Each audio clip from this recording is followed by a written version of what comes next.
For the record, I'm Bill Rossback. Jeff and I have been on the board. I've been on the board almost as long as Jeff.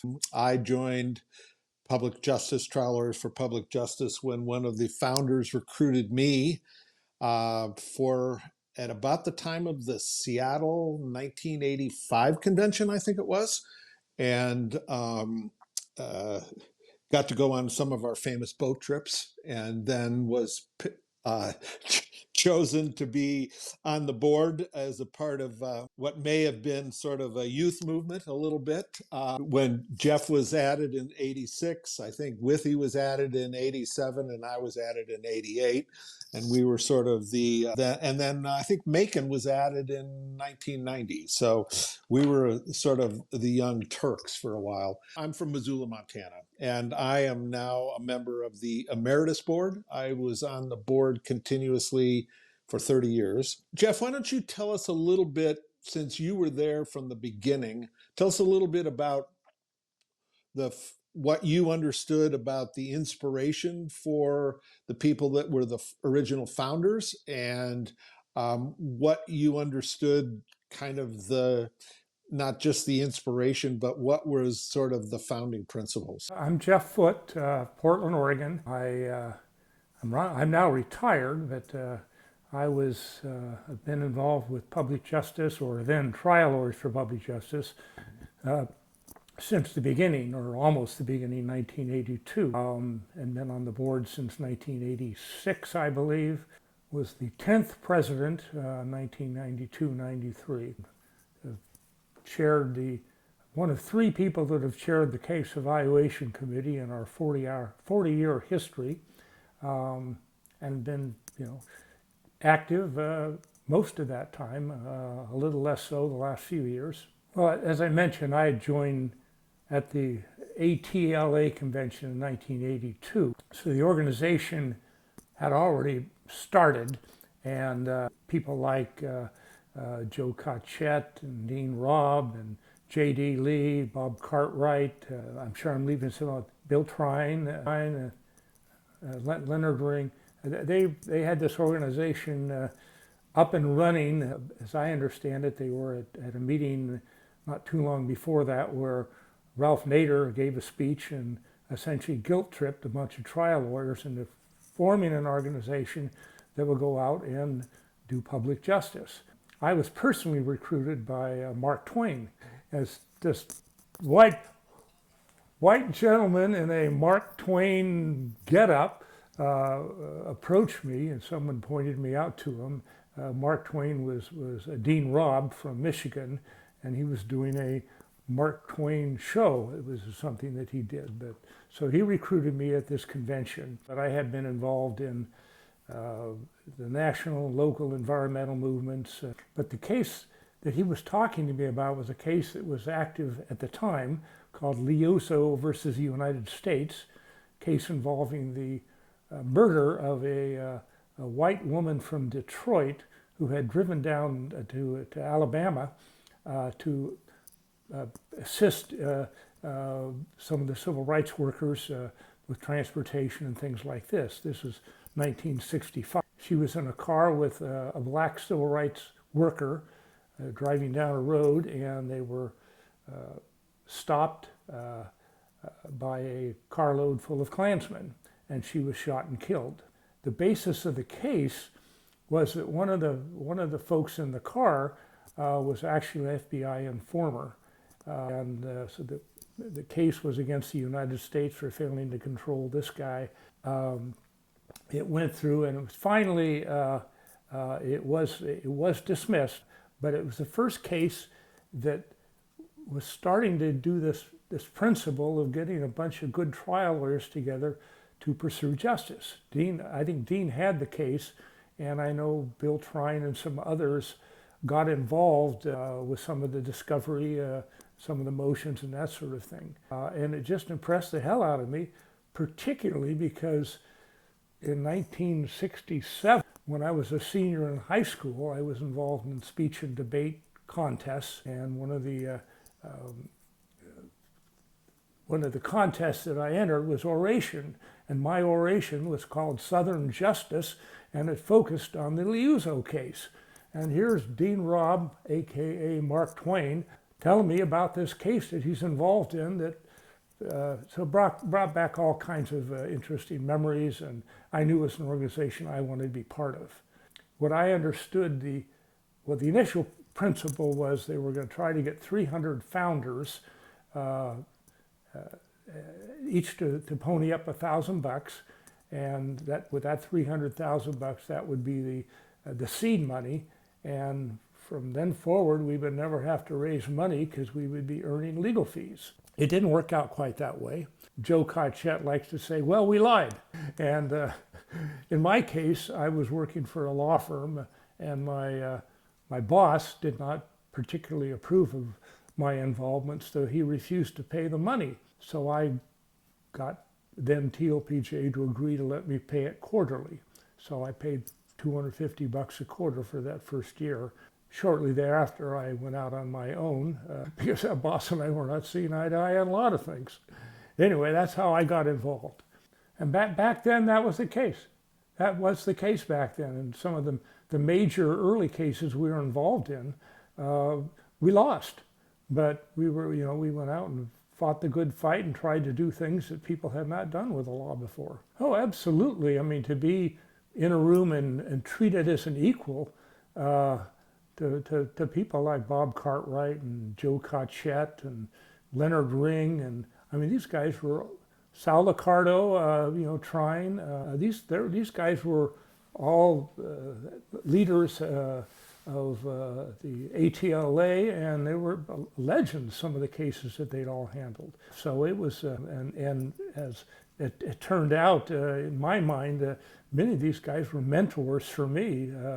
Because I became a sole practitioner after leaving that law firm, and having guys like trying to talk to about a case, that was really special for me. It didn't take that long. Once word kind of spread around, there was the core of the more senior members who really got the thing started, and then they were out looking for guys like you and I that had an interest in these issues and might be willing to get involved. Well, we had an executive director, Tony Roisman initially, and then in fairly short order, Arthur Bryant replaced him and held that job for decades. Susan Saladoff, who was a past president of the organization, likes to say she was the first law clerk when she was in D.C., and the office was, I think it was Arthur and Susan at that time. There wasn't much of a staff, nothing like today. So the idea was that that members of the organization would either handle the cases or get together in teams to handle the cases, and that was the initial idea. Is that you get together with 2 or 3 lawyers around the country and take on a case. That didn't last forever, and what we have now is a full-time staff of really good lawyers who are doing most of the work, and in 2 offices, DC and in Oakland. Well, yes, at that time I was on the executive committee. I believe I was board secretary or something, and Leonard Ring was the president, and it came up, shortly after the spill, there was a lot of discussion. I think a lot of it was promoted by Macon and yourself, that we need to figure out some way to get involved in this case, representing essentially the environment or the wildlife that were affected.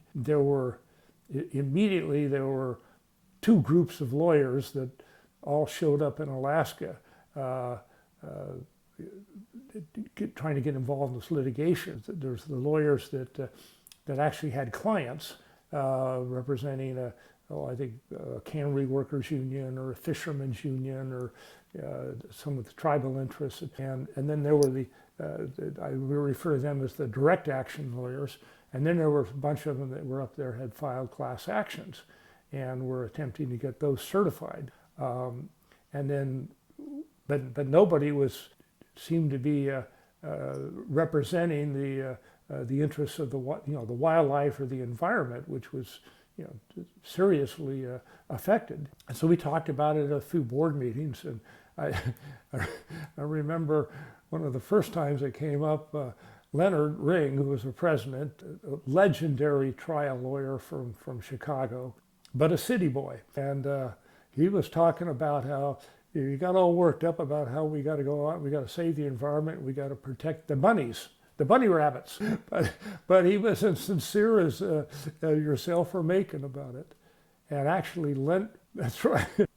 Well, he and I went up there for the first hearing. And I think this is before we had our team of lawyers that were going to get involved organized. But we went up as, because of our roles on the executive committee. And, and I got to follow Leonard Ring around for a couple of days, which was a real pleasure. But we went to this hearing before this judge. Was it Judge Holland? Holland. We went to, and there were, maybe 100 lawyers in the room. I'm not sure about the number, but it was packed. And kind of on one side of the courtroom were all the direct action lawyers, and the other side were all the class action lawyers. And they were, of course, trying to organize the litigation and argue that their groups or their lawyers or whatever should have more major roles in the litigation in terms of briefing, discovery, and that sort of thing, and being the lead counsel, whatever. And here we showed up in the middle of this negotiation, sort of like, hey, what about the environment? What about the bunny rabbits? And it just kind of, the whole thing blew apart. And I recall, later that day or that evening, we're having dinner, and boy, people were coming over and wanting to buy us drinks and everything else because they wanted us to side with one side or the other in this fight.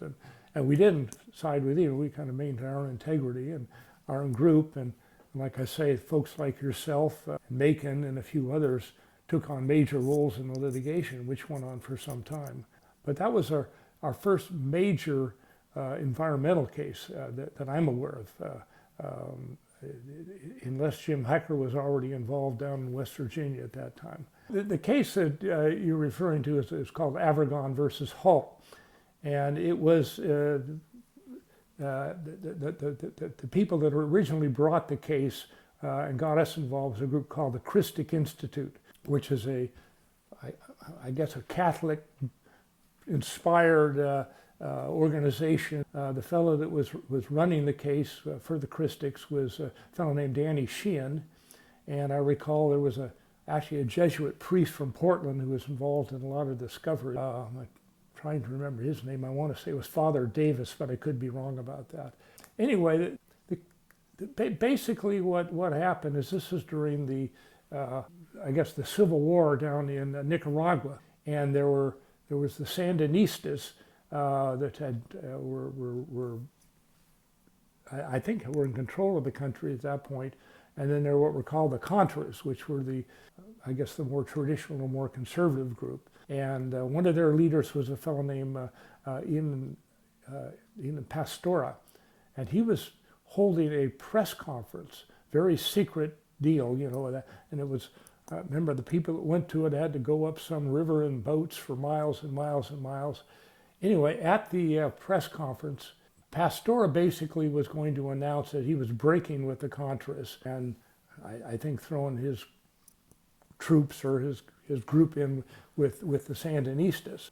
There was a bombing at the press conference, and he was injured. Some of his equipment was damaged, and there were, I can't remember, 5 or 6 people who were killed. Some journalists and some members of his entourage, I guess. So that was kind of the hook, was Tony Avergon's injuries, which was, we thought, would give the basis to bring a case. And the people that they were suing were basically a lot of governmental and former governmental people, General Singlob and Secord and the whole Oliver North group, and some private citizens. There was the Hull was think had a giant ranch in Costa Rica just across the border from Nicaragua, so they were running a lot of their activities out of that. The Christics approached then TOPJ to help with the discovery. And we put together a team where, I think a dozen or more of us agreed that we would take depositions because, Danny Sheehan couldn't be everywhere. It was a very exciting time, what was going on. I remember going to a fundraiser in Portland where I live. Danny was there, and and a big concert. Anyway, it was very exciting. I got assigned a gentleman from Portland. His name was Brennicky, and I was going to take the deposition in Portland. And a week before the deposition, he's on ABC TV on the news behind the shadow curtain, so they couldn't see his face, basically saying that he was on the plane with George Bush Sr. that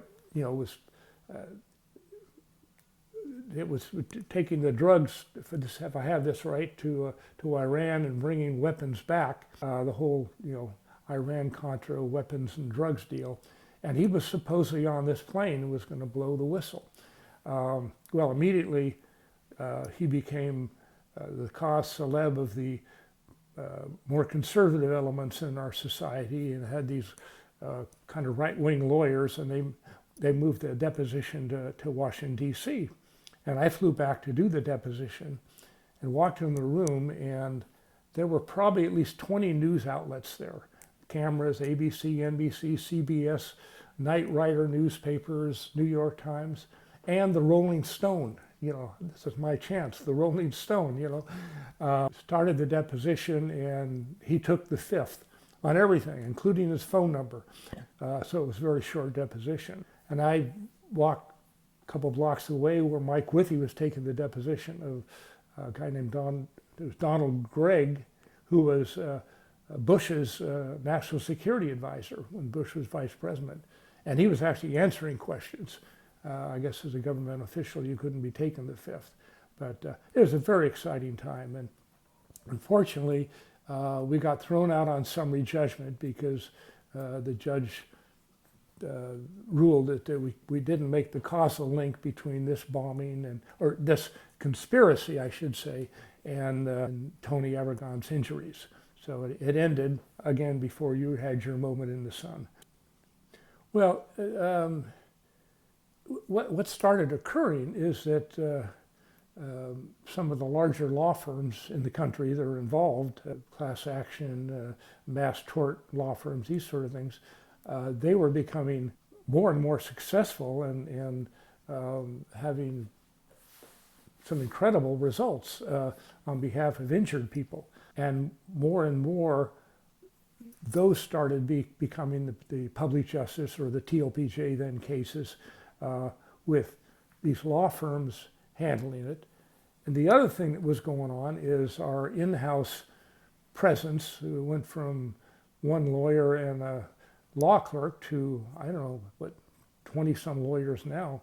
And so most of the litigation is handled in-house. Our board is, I think, still a mix of what I would say are like small firm lawyers, which is my situation and yours, and most of the founders, the early founders of the organization, and lawyers from some of the larger firms, Leaf Cabraser and firms like that, that have been extremely successful in bringing some of these giant cases, and very generous to the organization as well. So, but that's been a big change. Well, but that's true, and one of the ways these cases get to us is through lawyers around the country that bring public justice into it, and they remain involved as local counsel or as full-going partners depending on the case.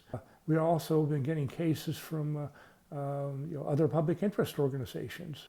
I was involved in one with a group called Disability Rights Advocates, and myself and that organization challenged the Oregon essentially school boards association, or the superintendent of public education, over a test that they were giving high school seniors that they had to pass to graduate, which is all well and good, except it didn't accommodate kids with learning disabilities.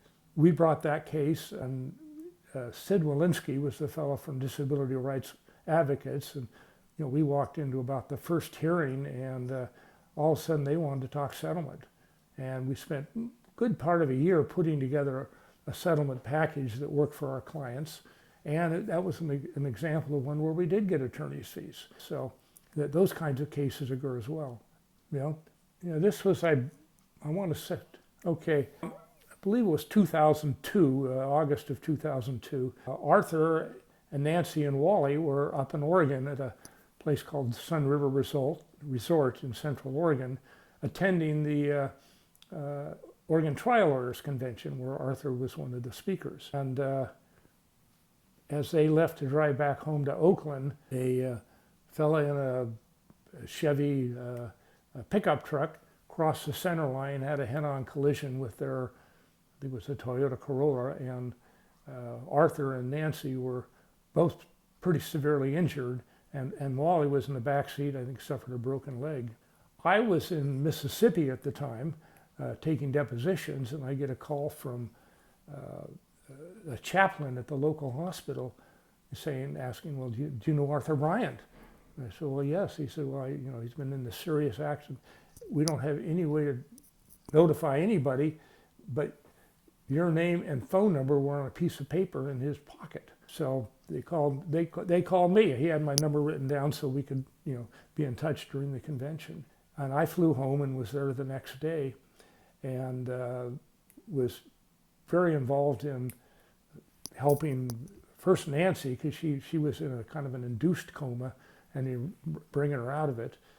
Actually, Susan Saladoff and myself were at her bedside trying to kind of talk her out of it. What was amazing to me about this, and Arthur was severely injured. He had a brain injury. It was probably 6 or 8 weeks that he was in a coma, not making a lot of sense, not knowing who we were and that sort of thing. But when I'm still in Mississippi, I started making calls to get somebody over there. I mean, Arthur's parents were in the East Coast, and we didn't really know anything about Nancy's friends or family or anything else. I immediately called Susan Saladoff, who was in Ashland, Oregon, and she and her husband and daughter came over. Her daughter had been Wally's babysitter during the convention. So, she essentially looked after Wally because both the parents were in comas. And she stayed for a few days, and then different members of the board started showing up. Or Mike Withy came down with Paul Stripmatter, and everybody wanted to help, and in any ways they could. I think Joe Cotchett came up, even though there wasn't much he could do because Arthur was laying in a coma, but he wanted to be there. And he was there for many weeks before he was transferred down to the Bay Area, and it was interesting. We had this kind of running joke that we talked about at the convention beforehand about being larried. We were the younger members of the TOPJ board, and some of the older guys didn't know the names of all of us, and they just would call everybody Larry, I think, including yourself. And we it became kind of a running joke. Yeah, I got larried, Well, so I don't know, several weeks later, I'm back over in Bend visiting Arthur in the hospital, and he's communicating. He's doing goofy stuff. He's holding meetings. He's, we got to get videotape. We got to do this. We got to do that, but not making any sense at all. And I looked at him. I says, Arthur, says, do you know who I am? He looks at me. He goes, yeah, you're Larry. There was so much interest and love and support for Arthur and Nancy and Wally. We finally set up a phone deal using one of the phone lines at my office, where every day I'd kind of report in about what was going on. So almost a full year that Arthur made his, I guess, first appearance. It was at a ATLA meeting in San Francisco. And I remember walking with him into the public justice banquet, and people were just, they were on their feet, and he was able to give a little talk and talk a little bit about what happened, and then gradually got back to work. But the organization managed to stay together. I think Paul Stripmatter was the president that year, and he obviously took a much more active role than maybe earlier presidents had to keep things going.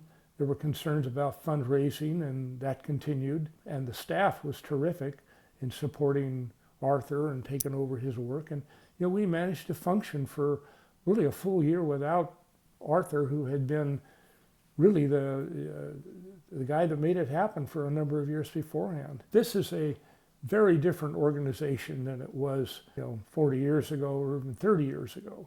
One, we have a different name, and making that switch from trial lawyers to public justice, TLPJ, to public justice was traumatic. A number of the kind of original founders, if you will, were very upset about it. I think it's been a good thing in retrospect, but at the time it was very, very traumatic. And we lost, like I say, George and a few others just lost interest and stopped coming because they felt so strongly that what we were was trial lawyers that were doing this work, trial lawyers for public justice. Anyway, that was unfortunate, but it happened, and we moved on.